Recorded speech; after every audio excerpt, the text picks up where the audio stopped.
Hola, buenas tardes a todos. Eh, Soy Xavier, soy el moderador de la sesión de hoy. Vamos a esperar un minutillo más y vamos a dar comienzo al primer de los webinars. Bueno, buenas tardes a todos. Vamos a empezar la sesión de hoy. ¿Vale? Voy a ir compartiendo en primer lugar. Mientras tanto, mientras voy presentando, por favor, en casa, si podéis escanear el código o introducir en el ordenador la dirección bucla.com/webinar 1. Bueno, buenas tardes en España, buenos días en Colombia, que allí son las 9 de la mañana.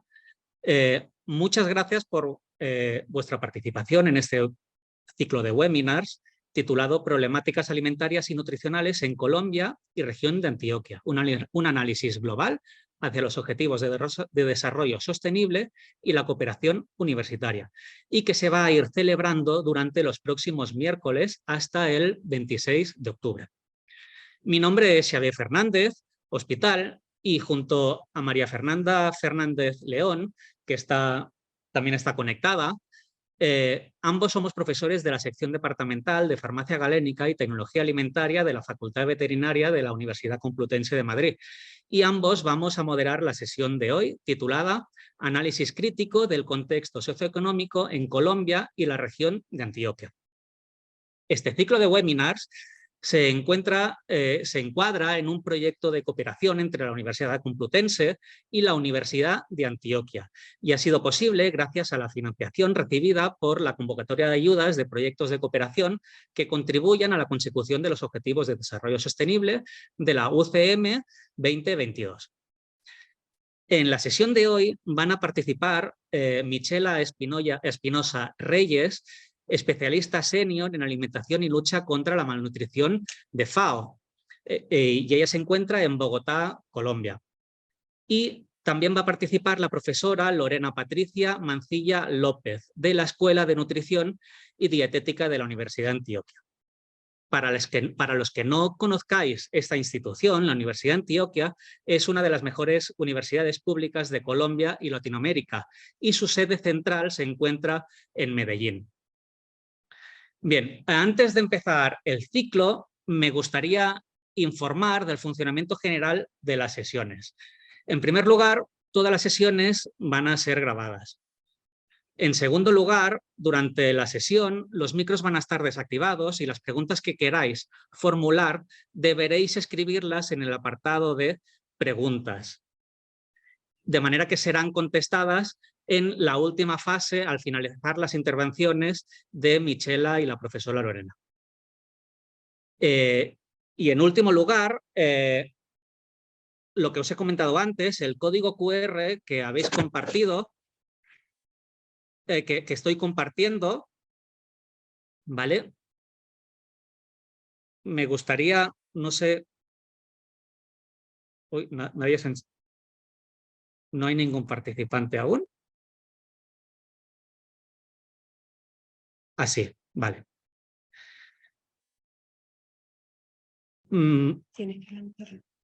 Sí, me gustaría en primer lugar que la profesora Michela va a hablar sobre FAO, su institución, y me gustaría que contestarais en el móvil, os tiene que aparecer ahora, qué os viene a la cabeza cuando escuchamos FAO. ¿Qué papel creéis que tiene esta organización en el mundo, etcétera?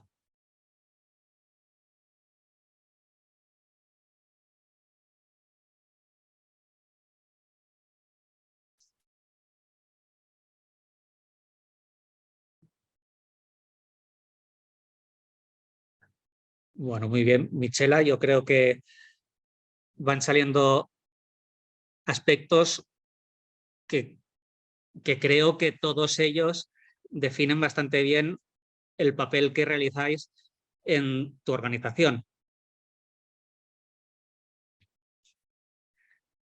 Perfecto, bueno, parece que lo principal que os transmite es alimentación. Bien, vamos a ver, muchas gracias. Vamos a ver, Michela, ¿qué opinas tú al respecto, ¿vale? Y para ello voy a dejar de compartir, ¿vale? Y voy a dar paso a Michela Espinosa Reyes, especialista senior en alimentación y lucha contra la malnutrición de FAO, para que os comente ella si realmente en qué se dedica su institución y que nos cuente un poquito de su trabajo. Muchas gracias. Xavi, buenos días. Bueno, buenos días a todos. Muchísimas gracias por la invitación. Creería que ya no vale la pena hacer la presentación porque cogieron los aspectos principales de lo que trabajamos en FAO. Entonces ustedes me dirán si seguimos con la presentación o definitivamente ya no hay necesidad de que la entremos a mirar. De nuevo, muchísimas gracias. Traté de organizarla. ¿Me cuentan, porfa, si están viendo la presentación? Perfecto, Michela. Bueno, les cuento, como decía Xavi, yo soy Michela Espinosa, soy economista, he trabajado en temas de superación de hambre y pobreza desde hace ya como 20 años, he trabajado con la CEPAL, con el Programa Mundial de Alimentos, con FAO en varias oportunidades, también he trabajado con gobierno de Colombia en estos temas. Y en este momento coordino una de las áreas de Colombia en FAO, el área de alimentación y lucha contra la malnutrición. La presentación que organizamos es inicialmente el mandato global de la FAO, que hace FAO, que es un poco lo que ustedes acaban de contestar, cuáles son los temas principales sobre los cuales estamos trabajando y cuál es esa tendencia en seguridad alimentaria y nutricional que se viene presentando, especialmente en los últimos años, que ustedes saben cómo ha sido los principales indicadores alrededor del tema principal de la pandemia y del conflicto con Ucrania. Igualmente, algunos datos que yo sé que Lorena lo va a abordar en profundidad en su presentación, pero algunos datos de Colombia. Cuál es el panorama actual y los principales riesgos para la seguridad alimentaria, principalmente en un país como Colombia.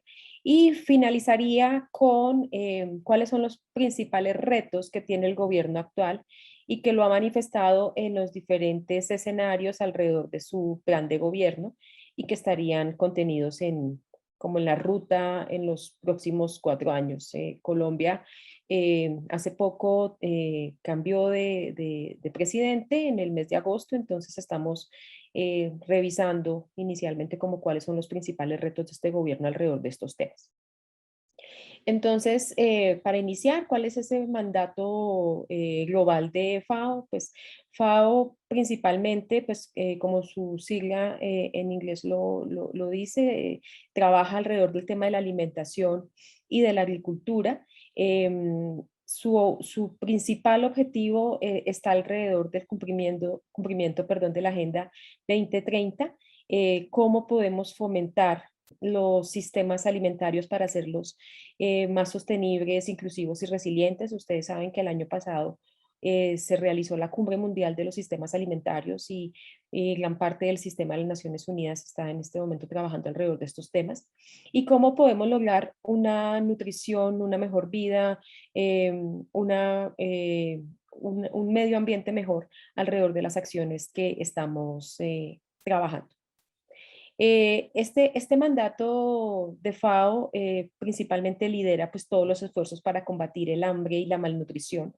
Y ustedes pues precisamente por la profesión que están estudiando pues más que nadie sabe cuáles son como los principales riesgos que se generan alrededor de una mala alimentación y el tener indicadores relacionados con la malnutrición, como la alimentación y la agricultura permiten mejorar la calidad de vida, especialmente a la población más vulnerable, y hacerlo de manera sostenible desde lo económico, lo social y lo ambiental. Nuestro mandato es precisamente pues, erradicar el hambre, la inseguridad alimentaria, la malnutrición. En los últimos años, y en el caso, digamos, de Colombia, se ha venido haciendo esta transición de seguridad alimentaria y nutricional hacia el derecho humano a la alimentación. Están las directrices alrededor del derecho humano a la alimentación y creo que, digamos, va a ser una de las principales banderas que se va a trabajar en este gobierno. Igualmente, cómo hacer que las personas dispongan de esos ingresos o esos recursos mínimos para poder acceder a alimentos nutritivos, sanos, y que les permita a las personas llevar una vida activa y sana. Igualmente, desarrollar una serie de iniciativas que permitan eliminar la pobreza, generar desarrollo económico.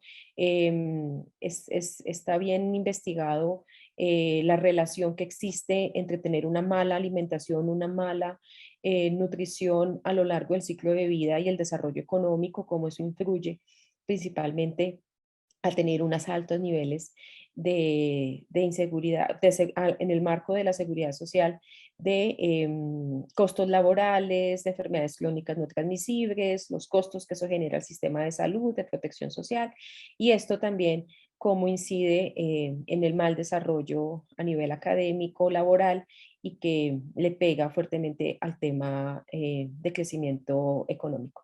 Igualmente, la utilización ordenada y sostenible de los recursos naturales, la inclusión del agua, el agua no solamente como un alimento, sino como un medio vital para no solamente la producción, el acceso a alimentos, sino el desarrollo pues como de todas las actividades y los recursos genéticos para generaciones actuales y futuras.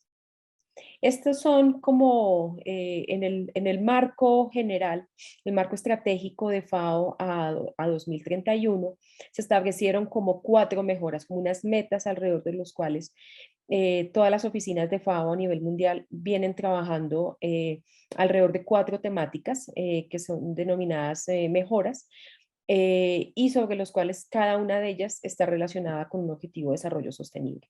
Las 4 mejoras que tienen, digamos, unos temas transversales como es la gestión de conocimiento, perdón, el enfoque diferencial, todo lo que es fortalecimiento institucional e incorporar elementos que permitan tener una mejor innovación, una mejor información y en general el uso de nuevas tecnologías y lógicamente de esto no trabajar únicamente con los gobiernos, sino también con el sector privado, la academia y con diferentes socios.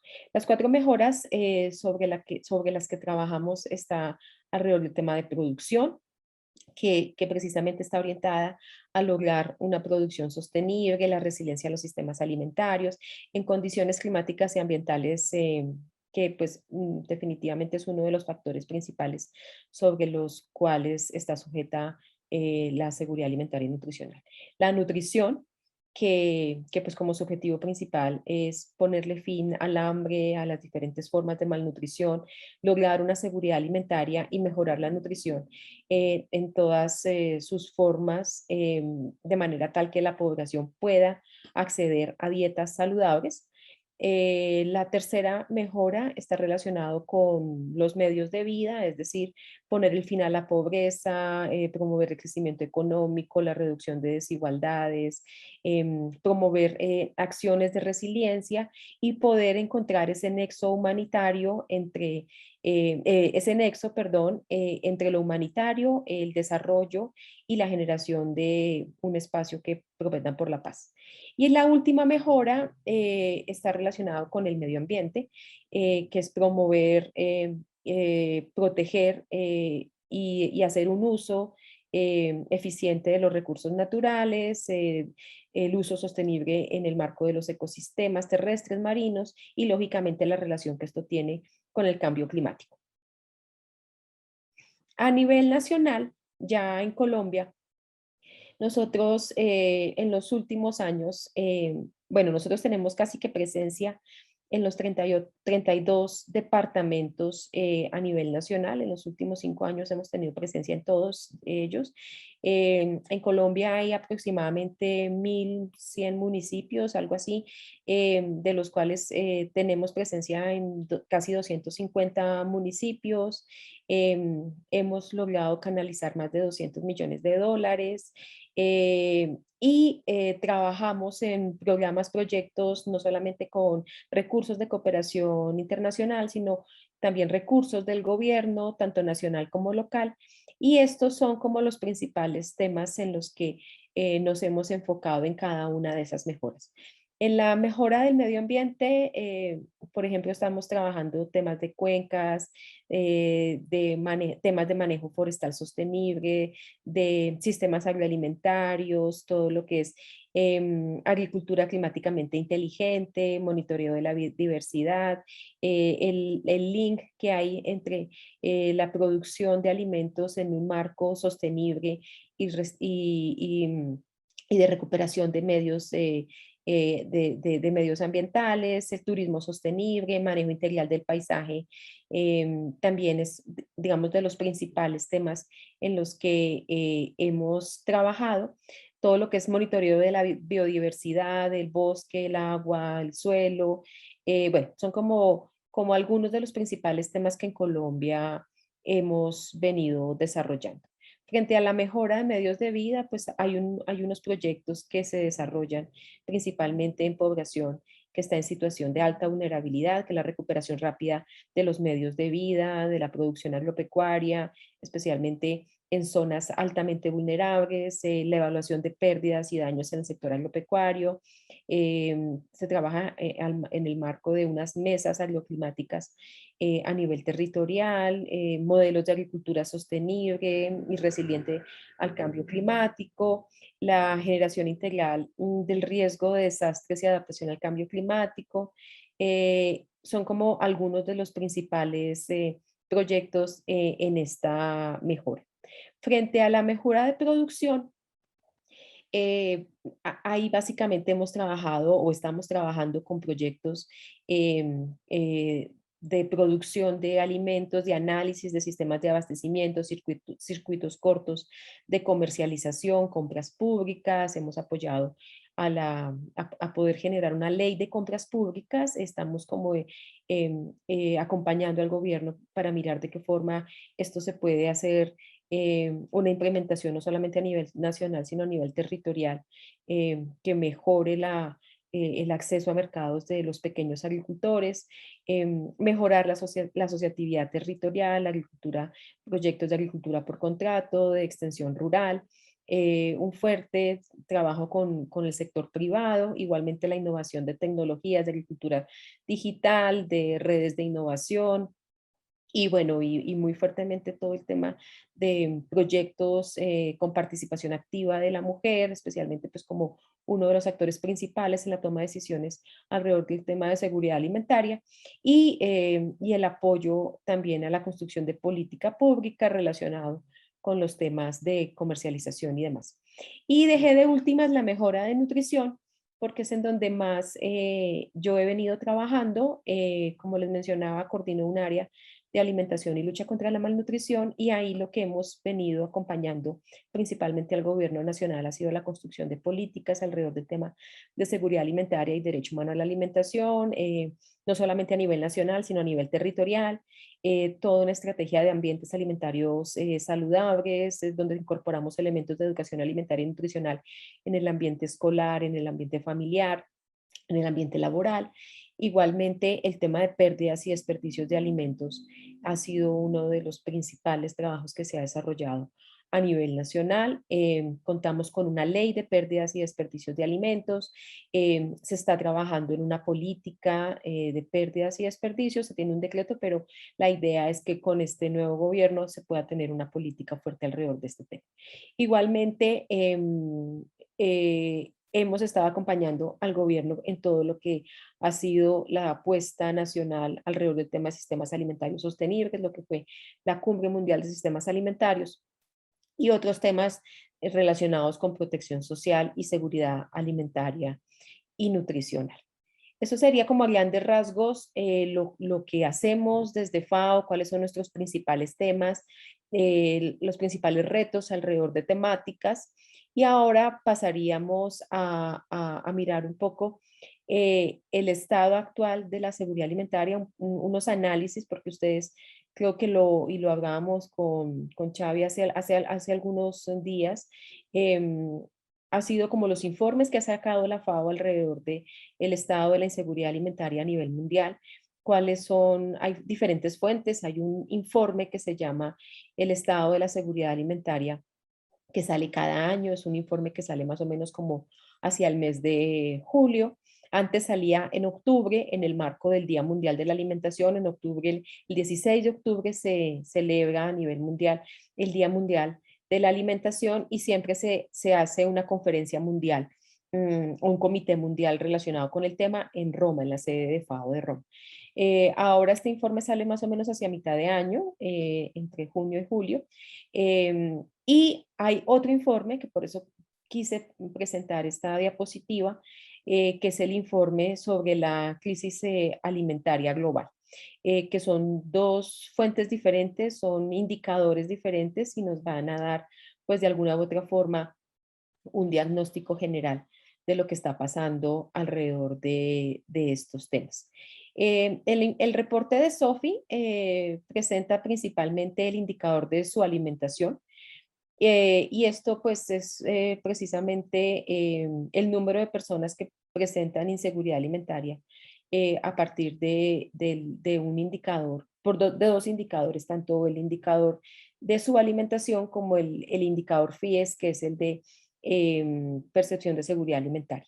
En este caso, este informe nos habla en el reporte actual que entre 702 y 828 millones de personas en el mundo se encuentran en situación de su alimentación crónica y severa.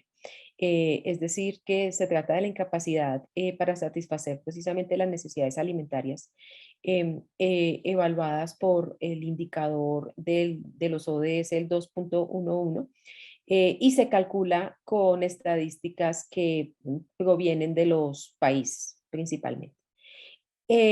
Igualmente, 2.3 billones de personas se encuentran en inseguridad alimentaria moderada y severa, y este se calcula con el indicador de percepción de seguridad alimentaria. Ese es un indicador que se ha venido homologando en más de 140 países, y que en el caso de Colombia lo vamos a empezar a medir de manera regular en una estadística, con la entidad oficial de estadísticas nacionales, en una encuesta de calidad de vida que se hace de manera anual para poder tener información de manera periódica.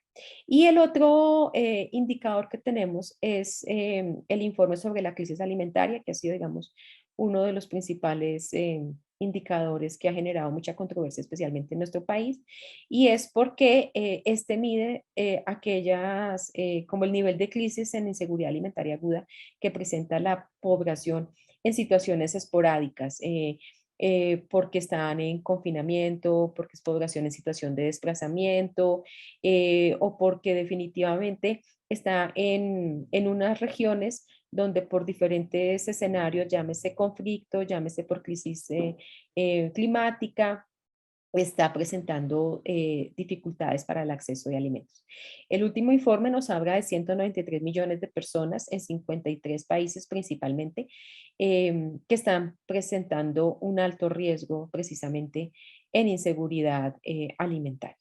Aquí lo que vale la pena señalar es que esto pues ha generado, digamos, alertas para la toma de decisiones a diferente nivel, y de alguna u otra forma pues puede orientar para la toma de decisiones al momento de dirigir acciones alrededor del tema de seguridad alimentaria, población vulnerable. En el caso de Colombia hay un alto número, cerca de 2 millones de personas se encuentran en situación de desplazamiento, que vienen o población migratoria, migrante, perdón, que viene principalmente de Venezuela y otros países, y que o que está pasando altos niveles de inseguridad alimentaria. La siguiente gráfica es pues como el dato oficial que tenemos del SOFI, el que ya les había mencionado, el de 712 828 millones de personas en situación de hambre. El hambre principalmente afectó a unos 46 millones de personas adicionales entre 2020 y 2021. Y gran parte, digamos, del número adicional de personas en situación de hambre se debió a la crisis de la pandemia. Especialmente la población más vulnerable fue la que se vio afectada por la dificultad en el acceso a alimentos. Igualmente, en el mundo, pues estamos hablando de que aproximadamente un 8.4%, la prevalencia de la subalimentación creció del 8.4% al 9%, lo que dificulta pues definitivamente poder llegar a cumplir la meta de hambre cero al 2030. Se estima que en 2020 padeció hambre en el mundo alrededor de 720 a 811 millones de personas, y se toma como punto clave que en 2020 alrededor de 118 millones de personas hubo más que en 2019. O sea, vemos que estos números se han venido incrementando con el pasar de los años, y inicialmente fue por la pandemia y después ha sido explicado también por la crisis que se está dando con Ucrania. Igualmente, más de la mitad de la población subalimentada se encuentra en Asia, aproximadamente 418 millones, un tercio en África, unos 282, y América Latina, pues casi 60 millones de personas adicionales están presentando situación de hambre. Bueno, acá estamos viendo un poco las gráficas de cómo se ha mantenido el incremento en los últimos años. Asia tan solo tuvo una disminución pequeña, pero en casi todos los continentes se sigue presentando unos altos niveles de hambre y de inseguridad alimentaria. Cuando vemos esta gráfica es precisamente la brecha de la inseguridad alimentaria que se está generando entre hombres y mujeres. Alrededor del 31%, 32% de las mujeres en el mundo padecía de inseguridad alimentaria frente a 27% de los hombres. Y esto pasa casi que en todos los países donde las mujeres son las más afectadas en niveles de inseguridad alimentaria y a nivel territorial, tanto a nivel con población indígena, población afro también presentan más altos niveles de inseguridad alimentaria. Frente a este gráfico, que es como un resumencito de algunos de los principales indicadores relacionados con la malnutrición, pues vemos que sigue siendo un alto desafío el poder llegar a cumplir con algunas de las metas de los objetivos de desarrollo del milenio, y son producto de repercusiones principalmente por el COVID o por la COVID-19. 22% de los niños menores de 5 años sufren de retraso en crecimiento, es decir, cerca de 150 millones de niños, 149 millones de niños. El 6.7% sufre de emaciación, aproximadamente un 45 millones de niños, y 5.7, cerca de casi 40 millones de niños, 38.9, tiene sobrepeso y obesidad. En América Latina, como les mencionaba, el dato es de casi 60 millones de personas sufrieron de subalimentación. Y, y pues la subalimentación en la región es del 9.1%, que es una cifra que se considera principalmente alta por los efectos económicos que tuvo la pandemia. Aquí otros indicadores es que cerca del 30% de las mujeres en edad fértil entre los 15 y los 49 años se ven afectadas por anemia. Quería presentar algunos de estos datos para que veamos, pues digamos, el panorama general frente a lo que estamos pasando en inseguridad alimentaria. Ya a escala nacional, Colombia, pues que hace algunos años siempre la denominábamos como uno de los 4 países de potencia alimentaria, pues tiene indicadores igualmente preocupantes. Este es un resumen muy abuelo de pájaro de algunos de los principales indicadores. Sé que Lore más tarde va a presentar algunos de ellos, pero son indicadores relacionados precisamente con la seguridad alimentaria, y vemos que, por ejemplo, el 12% de la población a nivel nacional en el último dato presenta pobreza extrema, es decir, que no accede a una canasta básica de alimentos. Y el último dato que nos arroja el Departamento de Estadísticas Nacionales habla que el 11% se encuentra en situación de desempleo, o sea, de ahí la dificultad para acceder también a la compra de alimentos y principalmente a alimentos saludables. Nosotros tenemos unas encuestas nacionales, la última encuesta es la que se hace cada 5 años, sin embargo tiene unos rezagos importantes que es la encuesta de situación alimentaria y nutricional, que es la ENSIN.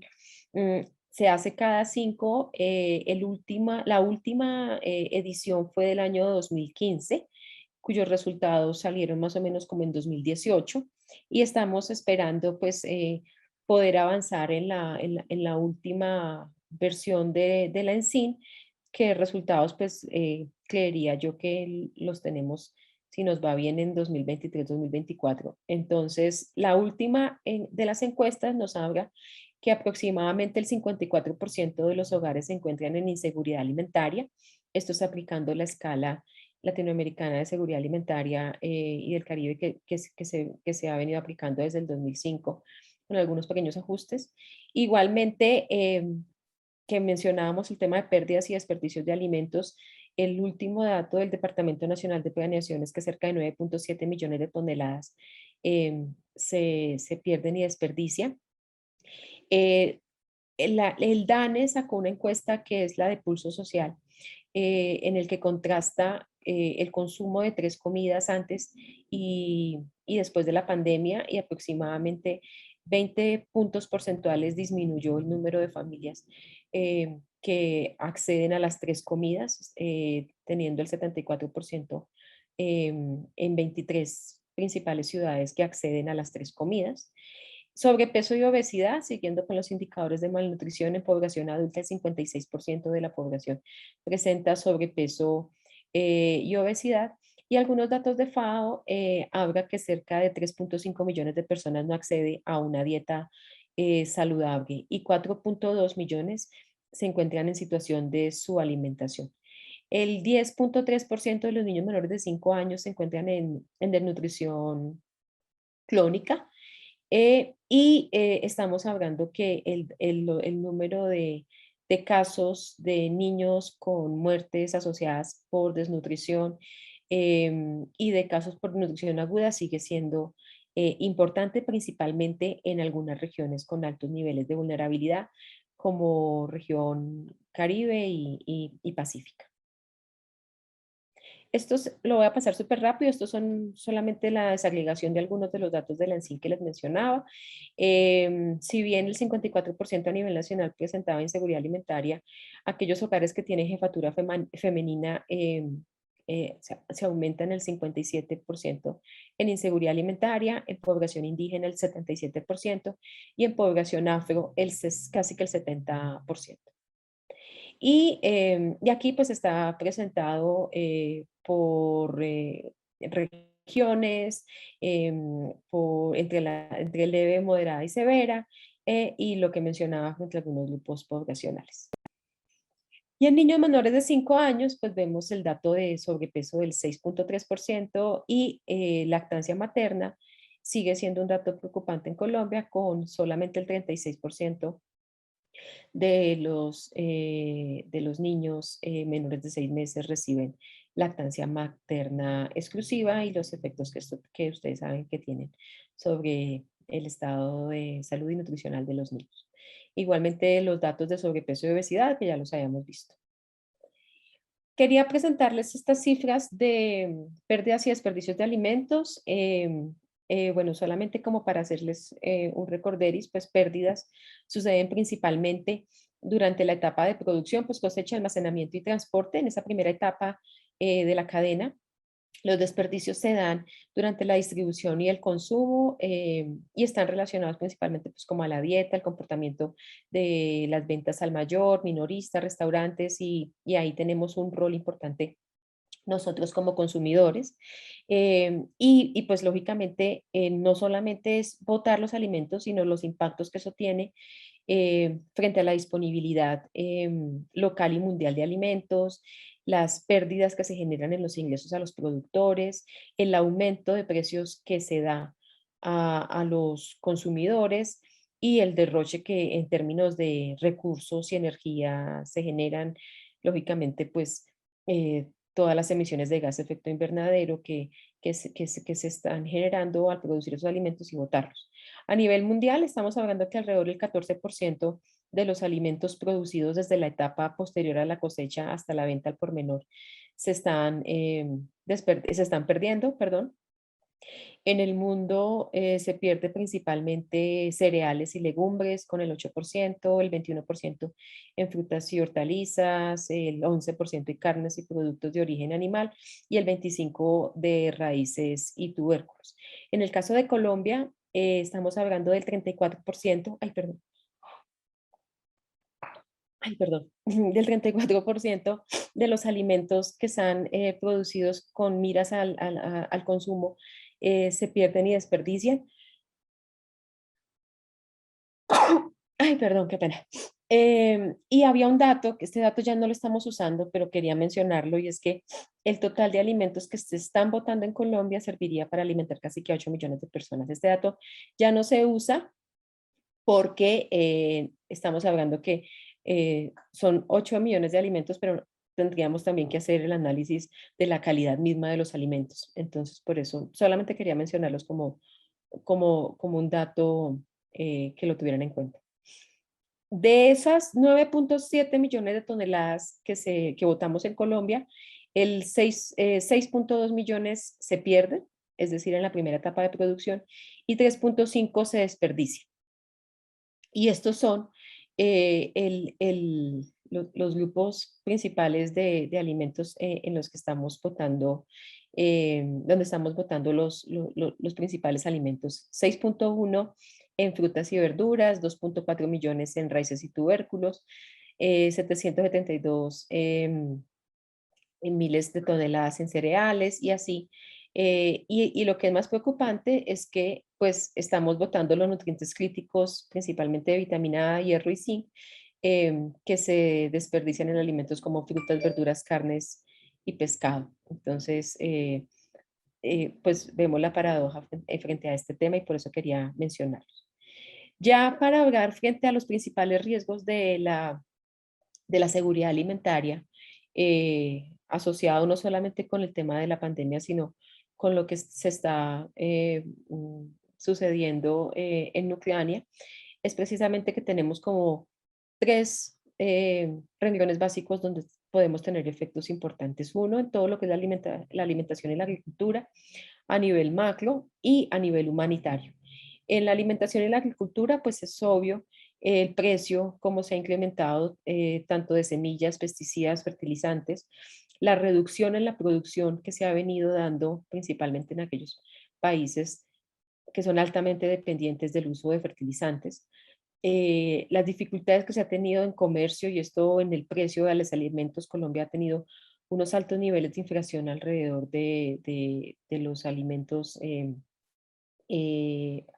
principalmente algunos de la canasta básica, y las dificultades que se ha tenido en términos de logística, infraestructura y de proliferación de enfermedades, porque entran algunos alimentos, algunos animales, principalmente temas pecuarios y alimentos que no cumplen con los requisitos, solamente pues como para dinamizar esa entrada de alimentos. Igualmente pues los efectos que tiene sobre la energía, los combustibles, las tasas de interés, el decrecimiento y en el peor de los casos, pues todo lo que podría pasar si llegáramos a tener alguna contaminación nuclear.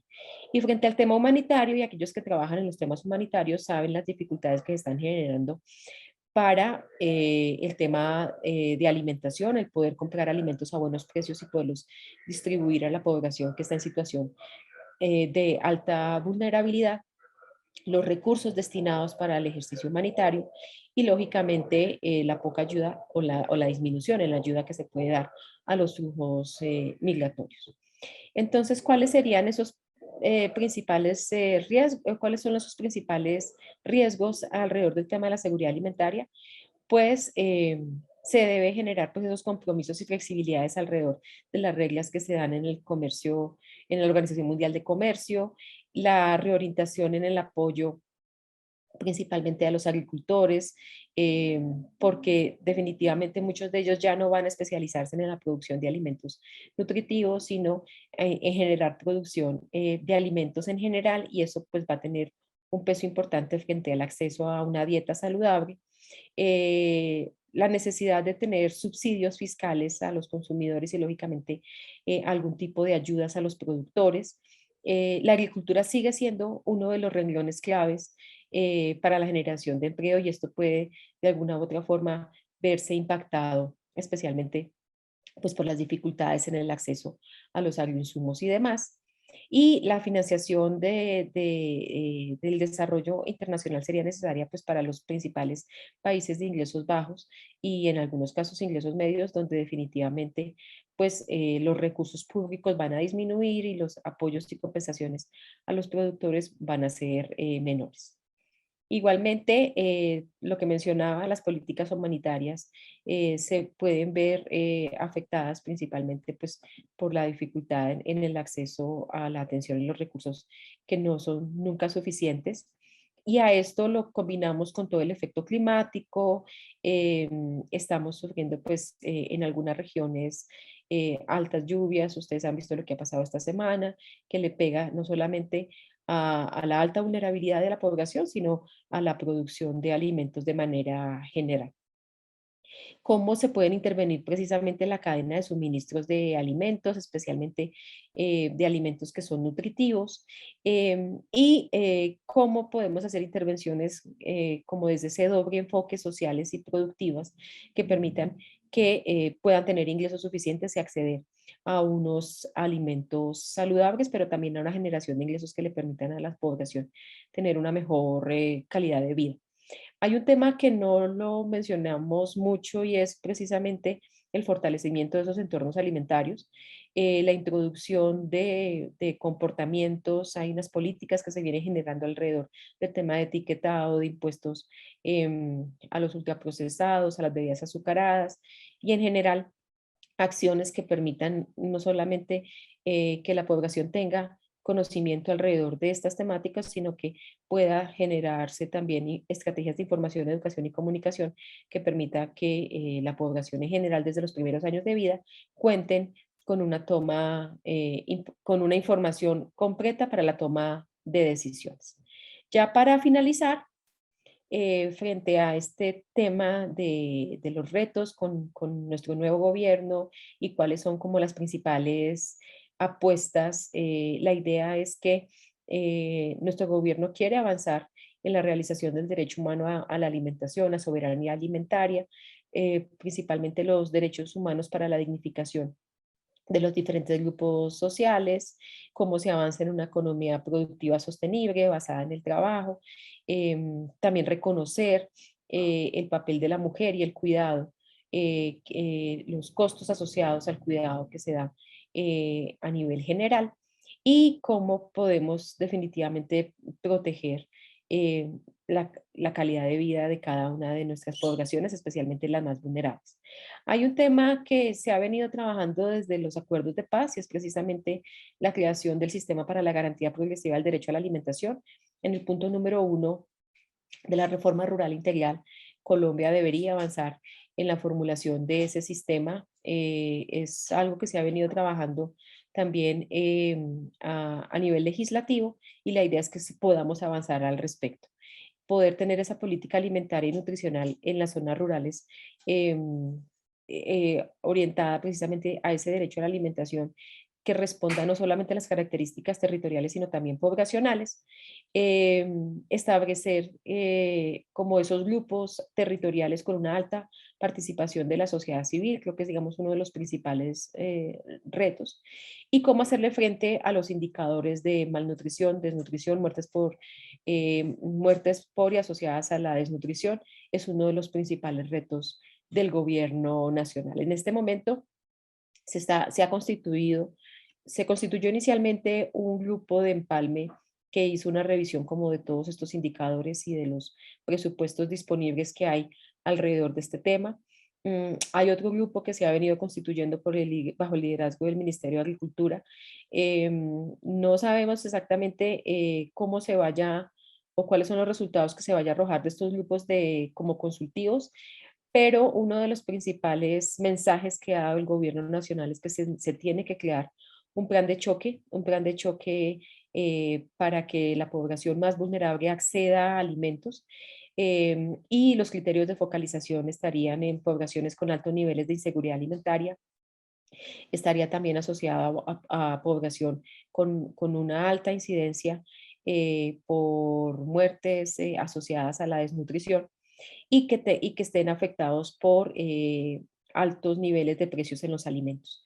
Entonces, esto lógicamente, independientemente que sea un plan de choque, tendría que estar orientado con las políticas nacionales y poder modificar nuestra política nacional alrededor de una política del derecho humano a la alimentación, avanzar frente a estas temáticas. Yo lo dejaría ahí, no sé si ya mm, me extendí mucho, perdón, o vamos bien de tiempo. Muchas gracias.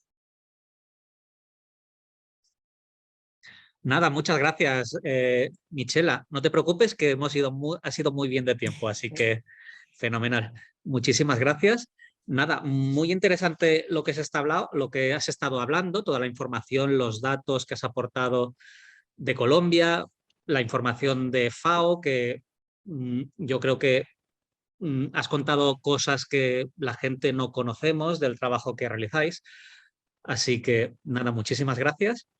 Luego, si alguien tiene preguntas para Michela, al final de la sesión, Michela estará para contestar personalmente. Y vamos a pasar a la segunda de las charlas, la profesora Lorena, pero antes de empezar, os voy a lanzar una nueva pregunta. ¿Vale? Los que hayáis perdido o hayáis quitado del móvil, por favor, volved a escanear el código. Os voy a lanzar una pregunta muy sencilla, ¿vale? Los que no podáis escanear, los que lo hagáis con el ordenador, por favor, booklab.com/webinar 01. ¿Vale? Y ahora, si hay oyentes que nos escuchan desde Colombia, será muy sencillo, pero vamos a ver qué tal los oyentes desde España, si sabrían identificar dónde se encuentra la región de Antioquia, que es concretamente de lo que nos va a hablar la profesora Lorena Mancilla.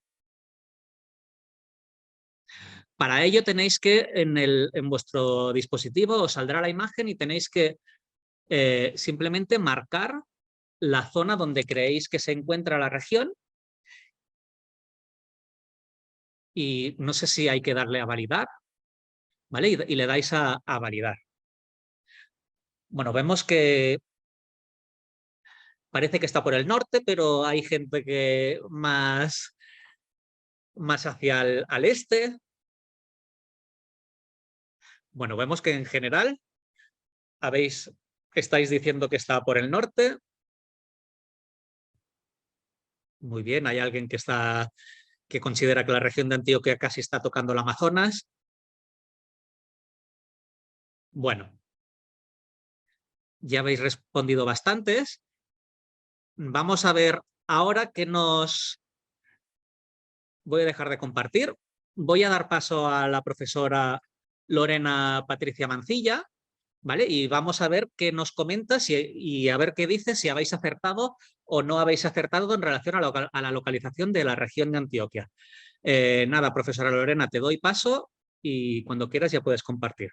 Bueno, no, en primera instancia es un gusto compartir este espacio con ustedes, con todos los colegas, estudiantes de España, de la Universidad Complutense de Madrid.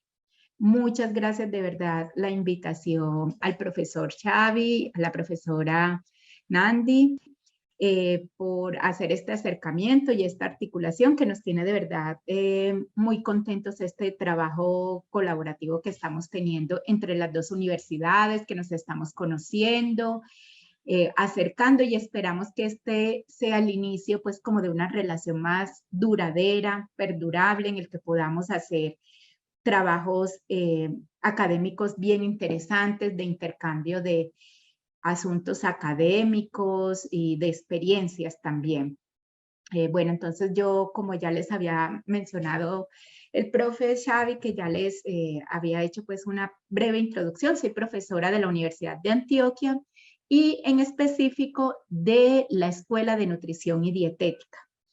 Tengo también el rol de coordinar una maestría virtual en políticas públicas, alimentarias y nutricionales de dicha instancia académica. Y bueno, un poco hoy lo que me convoca aquí a hablarles, a compartirles, y que esperamos que con la presentación que ya nos acaba de hacer Michela, muy ilustrativa, de contexto, motivarlos a ustedes a que hagan sus preguntas, sus reflexiones, hagan todo el tiempo el contraste de lo que está pasando en Colombia y qué similitudes, cosas comunes o divergentes o diferentes se encuentran con lo que sucede en España.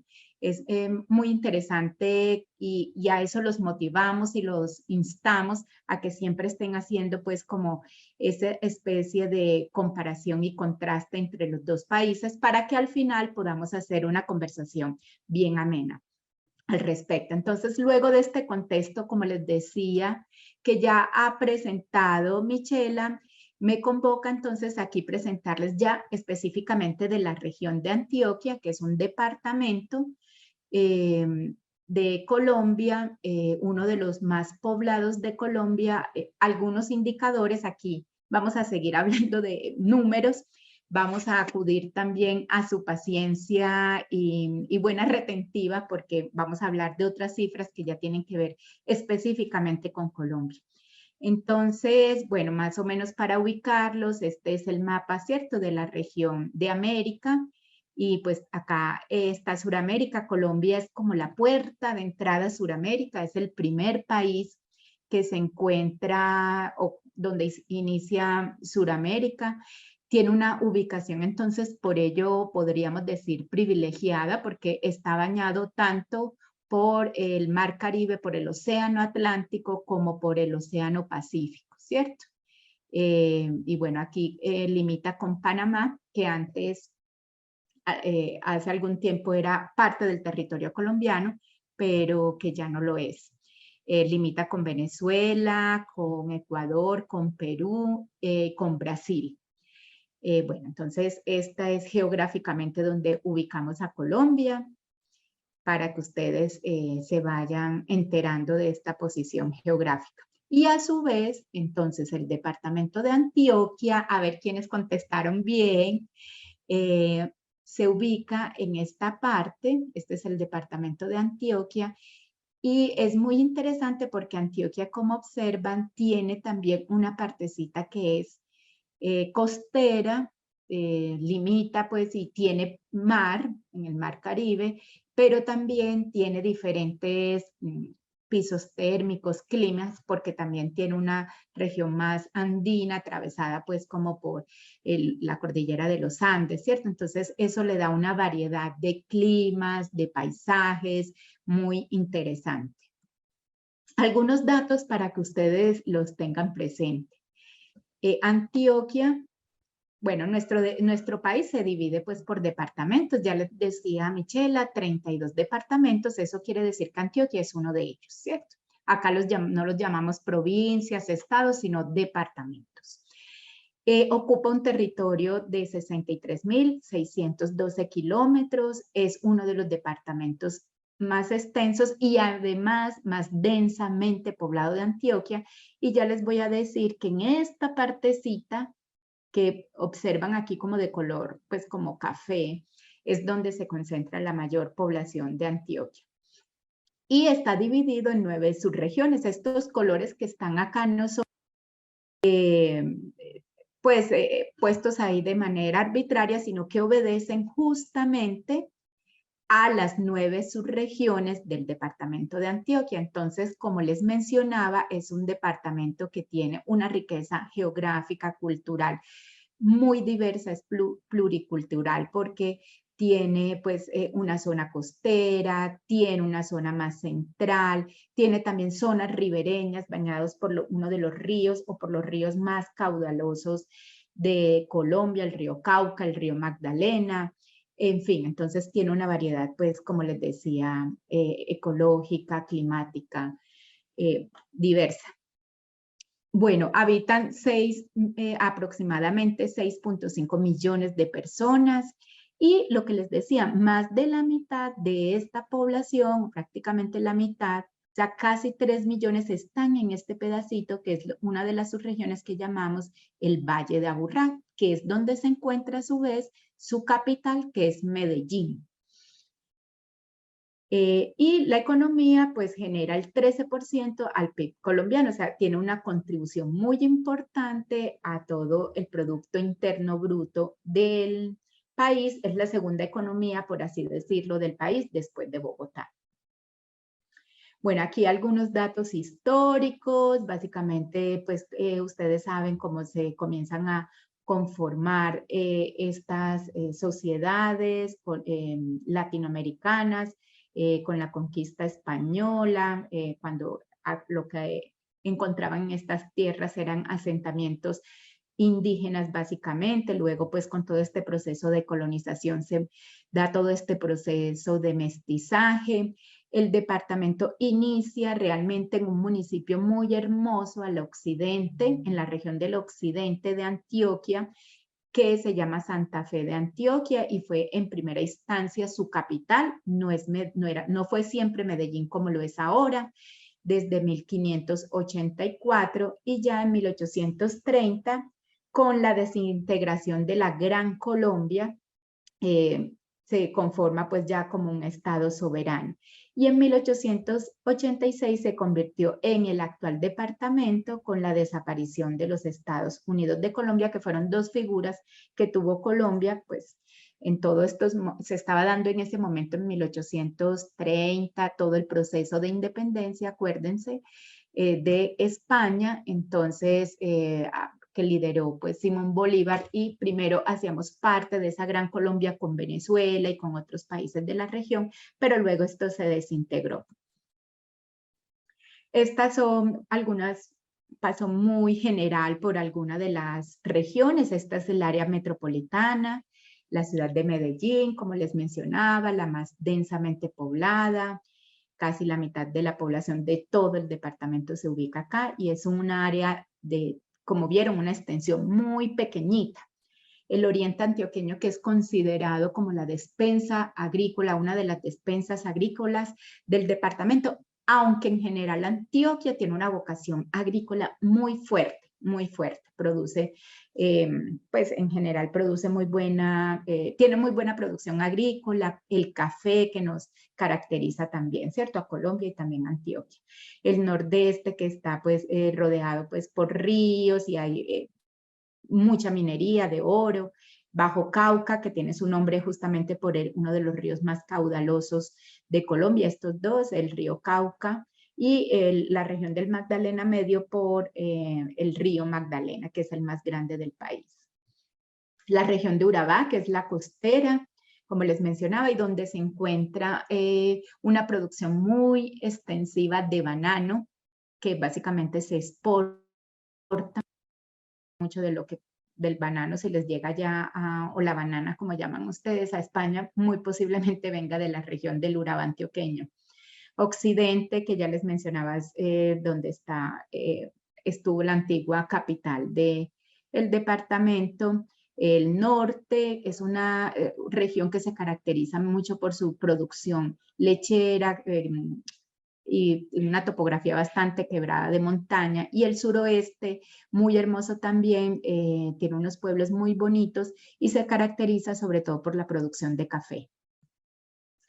Bueno, aquí rápidamente el departamento de Antioquia, unos indicadores socioeconómicos generales. Este es el índice de calidad de vida en promedio, 0.48. Yo no sé si de pronto están familiarizados con este indicador. Entre más cercano a 100, quiere decir que está mejor las condiciones de vida de esta población.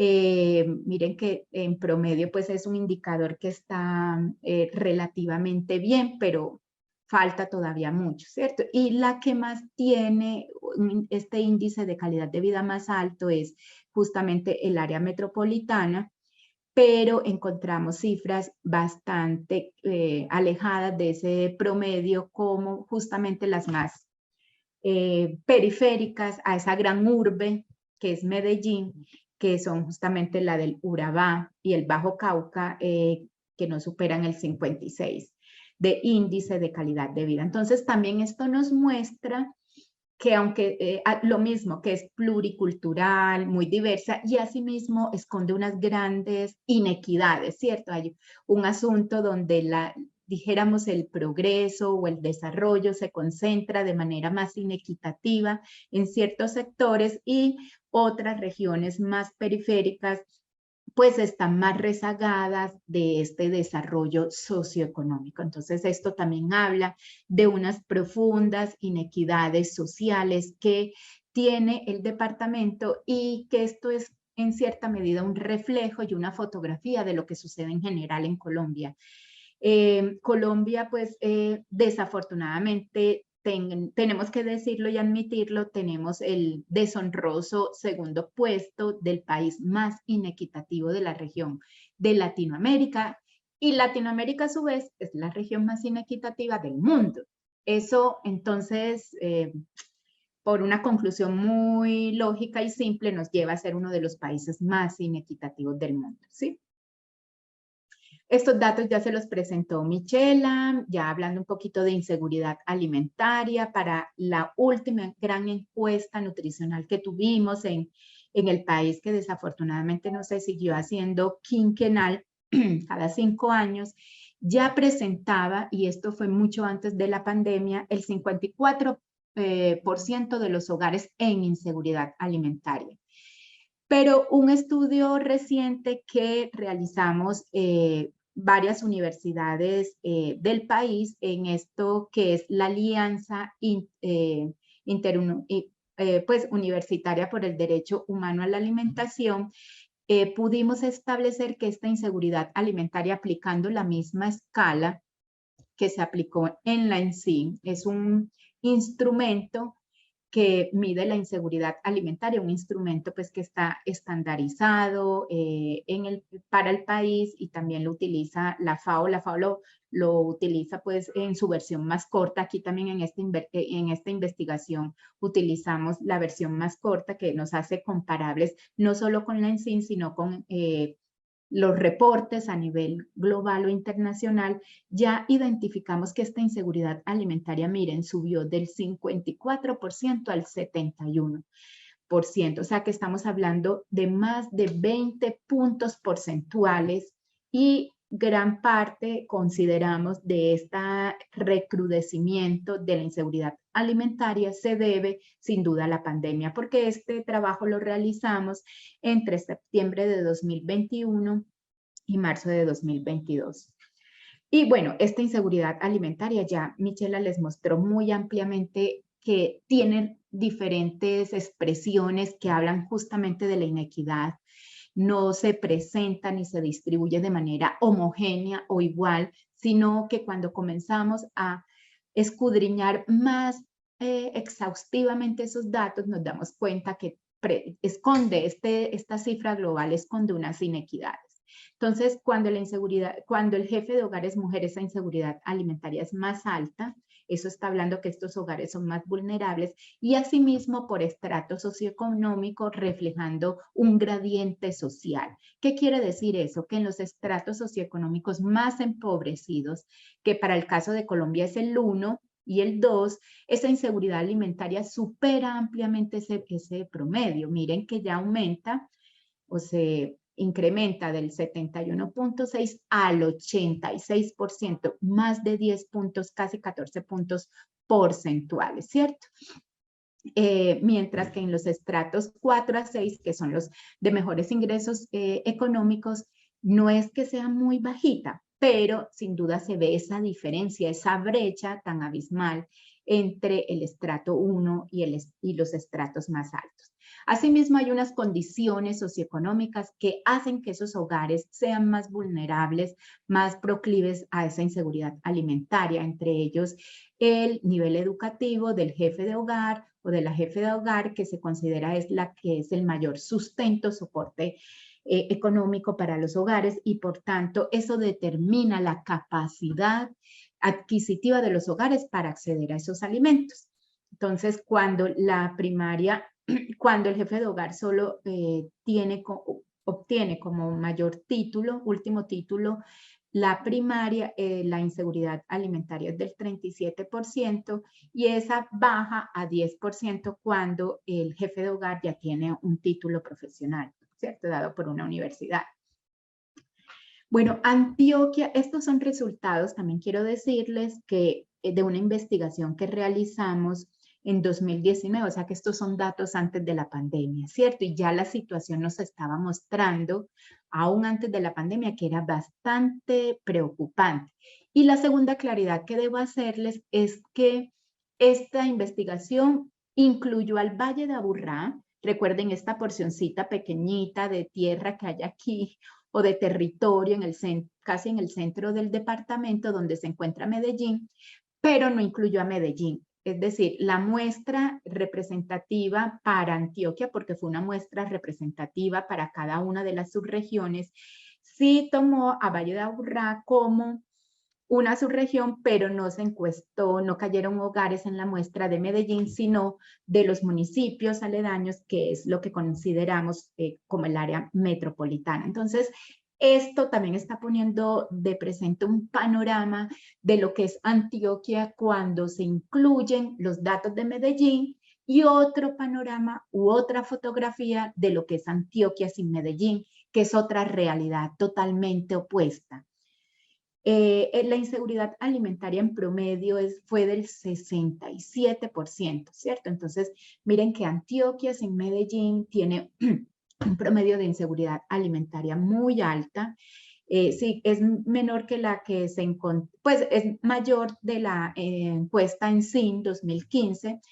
Estos datos son antes de la pandemia, seguramente después de si los medimos ahora, que no tenemos datos, después de la pandemia quizás esta situación se haya empeorado. Y nuevamente comenzamos a ver las inequidades entre zona urbana y rural. Siempre nuestra población rural, para que ustedes lo tengan claro, en Colombia, y eso es reflejo también en Antioquia, siempre sus indicadores socioeconómicos, alimentarios y nutricionales en general, todas las condiciones sociales son más desfavorables en la zona rural respecto a la zona urbana. Y miren que aquí es una diferencia de más de 10 puntos porcentuales. Y cuando lo miramos por subregiones, lo que les mencionaba, estas subregiones de la periferia y costeras, asciende esa inseguridad alimentaria o supera el 80%.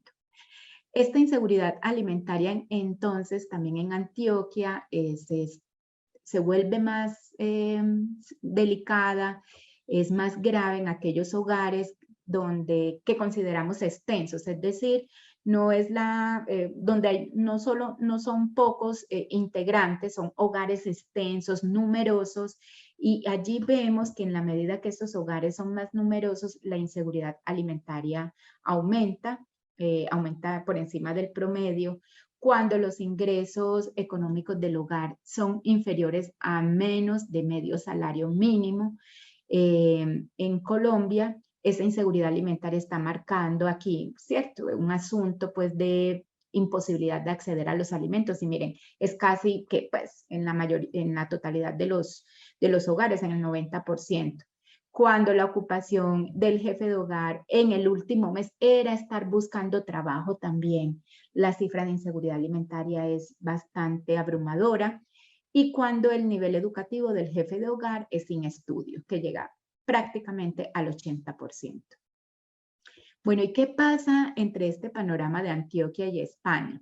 O de Colombia y España? Ya les mencionamos cifras de Colombia, de España, de Antioquia, y según los últimos datos que me encontré, no sé si para ustedes son familiares, los datos que refleja el informe de 2021 para España hablan que el 13.3% de los hogares en su país se encuentran en inseguridad alimentaria, ¿cierto? Entonces es una cifra evidentemente mucho menor que la que tenemos en Colombia, y tengamos en cuenta que la población de ambos países es similar.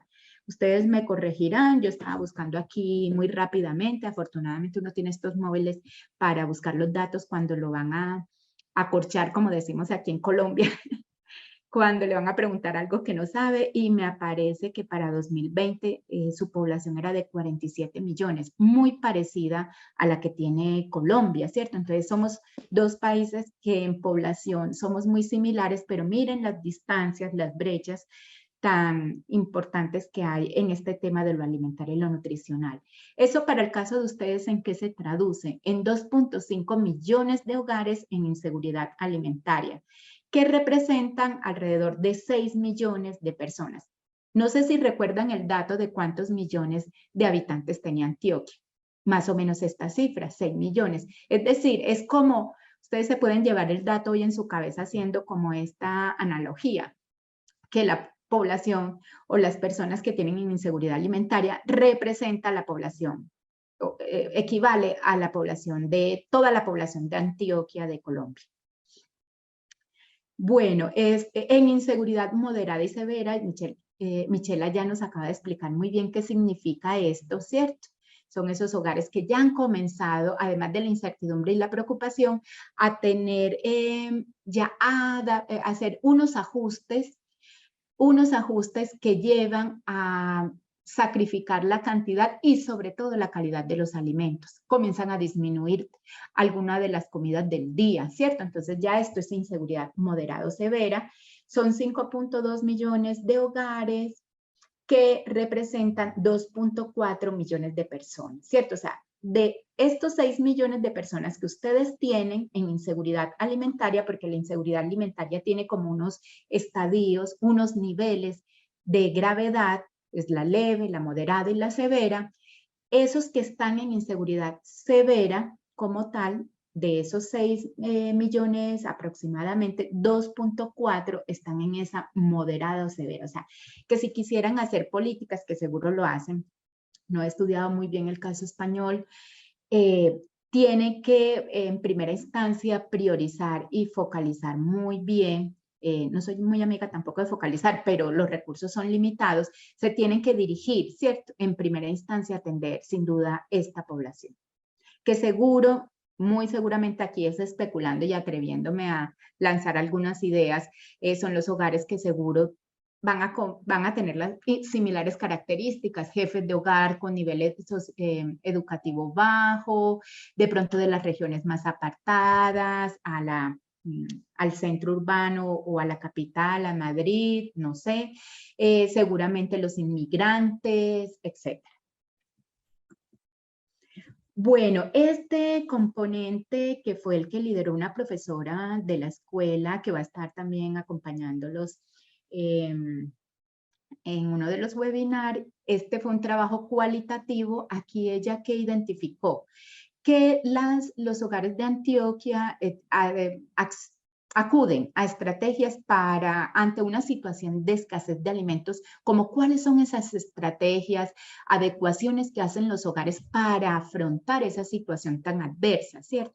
Entonces se recurren a varias estrategias, la ayuda mutua y la solidaridad, el trabajo informal, acceder a la oferta de subsidios alimentarios que tiene el Estado, y sobre todo se hacen ajustes alimentarios, dejar de comprar alimentos costosos, reemplazar los alimentos, reducir el volumen y la cantidad, cambiar preparaciones, y comienza a hacerse una dieta mucho más monótona, ¿cierto? Poco variada. Me imagino que eso también sucederá en su país, y esto entonces lleva a que ese concepto de el derecho humano a la alimentación adecuada, que no es solamente no padecer hambre, no es solamente llenar unas calorías al día, sino que esa alimentación sea lo suficientemente adecuada para proporcionar, no solo en cantidad, sino en calidad, los nutrientes críticos que necesitamos para nuestro adecuado estado de salud y nutrición, pero también que esa alimentación sea la de nuestras prácticas alimentarias, la de nuestra cultura alimentaria, que desafortunadamente muchas políticas no tienen en cuenta, ¿cierto? Sino que entregan paquetes alimentarios para tratar de suplir ese asunto más fisiológico del hambre sin tener en cuenta esas preferencias alimentarias. En este estudio, entonces, que les vengo relatando también, ¿qué encontramos? ¿Cómo adquieren los alimentos las personas? Nos preguntamos eso. Pues las personas o los hogares normalmente acuden a la tienda del barrio y a estos formatos que se han pues expendido muy rápidamente y se han posicionado en nuestro país de distribución y comercialización de alimentos, que son mini mercados o supermercados, grandes superficies. Los modelos alternativos de distribución de alimentos en el cual se le compra de manera más cercana al productor o al campesino casi que han desaparecido o se quieren promover, como ya se los relataba Michela, pero son incipientes aún, no tienen fuerza. Hoy lo que prevalece en nuestro país, la forma más frecuente en la cual accedemos a los alimentos es yendo a la tienda, al supermercado, ¿cierto? Entonces, por eso queremos rescatar en las políticas estrategias, uno, como la compra pública de alimentos, es decir, promover que esos productores, esos campesinos que están en las regiones, en los territorios, sean los que produzcan los alimentos para los programas alimentarios, que no son pocos en el país, que movilizan una gran cantidad de recursos, atienden económicos y de muchas índole y atienden un grueso de la población escolar. Entonces, ahí hay una fuente, dijéramos, para que se dinamice esa economía local y sobre todo sean los campesinos, la agricultura campesina y familiar, la que provea en primera instancia estos alimentos, porque hay una lógica muy perversa. En las regiones más apartadas, en los territorios más apartados, en los pueblos más pequeños y más alejados de la capital, se viene a proveer de insumos, de alimentos, acá a la ciudad para llevar a esos lugares donde se tienen todas las condiciones de producir los alimentos. Bueno, entonces lo otro es que paradójicamente el 20% de los hogares no adquieren frutas y casi que un 8% no adquieren productos como la leche, pero en contraste el 37% sí adquiere lo que llamamos ultra procesados, ¿cierto? Alimentos o productos altamente industrializados y bebidas azucaradas. Y en algunos hogares encontramos que producen para el autoconsumo, es decir, producen ahí en su parcela, en su pedazo de tierra, algunos alimentos que sirven para el consumo del hogar. Cuando indagamos por el consumo de alimentos, el anterior fue la adquisición, ¿cierto? Que adquiere, bien sea porque lo compra, bien sea porque lo produce, pero aquí es ya lo que tiene disponible, cómo lo consume. Encontramos que un porcentaje alto muy de la población no consumen las calorías adecuadas. Afortunadamente para el caso de Antioquia, la mayoría de esas calorías, que es esta torta que les estoy mostrando acá, el 57% de las calorías aún provienen de alimentos mínimamente procesados. Esta diapositiva que les estoy mostrando está utilizando la clasificación que se llama la clasificación NOVA de alimentos, que es una propuesta, yo no sé si ustedes la conocen, pero que en Latinoamérica se está extendiendo, se originó en Brasil, básicamente en que se clasifican los alimentos, en la cual se clasifican los alimentos por mínimamente procesados o naturales o mínimamente procesados más bien, porque casi todos tienen algún grado de procesamiento. No todo el procesamiento es malo, ¿cierto? Se necesita, como por ejemplo la leche, la pasteurización, los ingredientes culinarios, los alimentos procesados que consumimos y los ultraprocesados, que es a los que tenemos hoy en día la guerra declarada, al menos en nuestro país. No sé, ahorita también me comentarán ustedes un poco para suscitar el debate cómo es en España. Pero acá, pues, ya se aprobó una ley que llamamos la ley de comida chatarra. El año pasado no se ha reglamentado aún, es la presión que se está haciendo también al gobierno para que se reglamente, para poder poner impuestos y poner los sellos de advertencia, el etiquetado de los alimentos el etiquetado a estos alimentos ultraprocesados. Entonces les decía que un poco más de la mitad de la energía, de las calorías que consumen los antioqueños, afortunadamente aún provienen de alimentos mínimamente procesados, pero que sí es cierto, está ganando cada vez más terreno en esa contribución a la energía que consumimos diariamente los alimentos ultraprocesados.